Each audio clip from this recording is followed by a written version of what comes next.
Ce document a pour objectif d'attirer l'attention sur le fait que les symptômes, comme les moyens de dépistage de base chez le fumeur, ne sont pas habituellement assez sensibles pour permettre un diagnostic précoce des pathologies respiratoires liées au tabac. Par ailleurs, les moyens de défense des voies aériennes chez le fumeur sont inefficaces et à l'origine d'une transformation progressive de la muqueuse bronchique. On parle au début d'hyperplasie cellulaire, puis de métaplasie, de dysplasie, voire de néoplasie. Les premières manifestations de l'inflammation de la muqueuse par la fumée du tabac sont une hypersécrétion de mucus à partir du développement en nombre et en taille des glandes à muqueuses séreuses et muqueuses.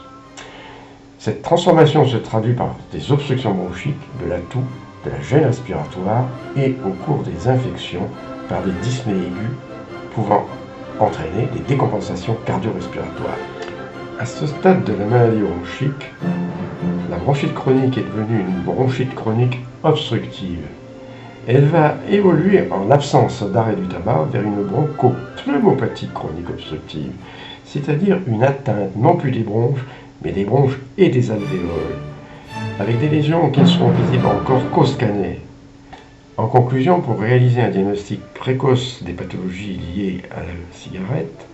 il faut se baser sur l'interrogatoire du fumeur, le nombre de paquets de cigarettes, le début du tabagisme, la durée du tabagisme, voire les professions exercées par celui-ci,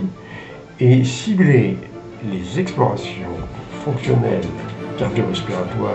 ou de l'imagerie comme le scanner qui vont confirmer et apporter la preuve de la bronchopneumopathie chronique obstructive, donc fixer son stade, son degré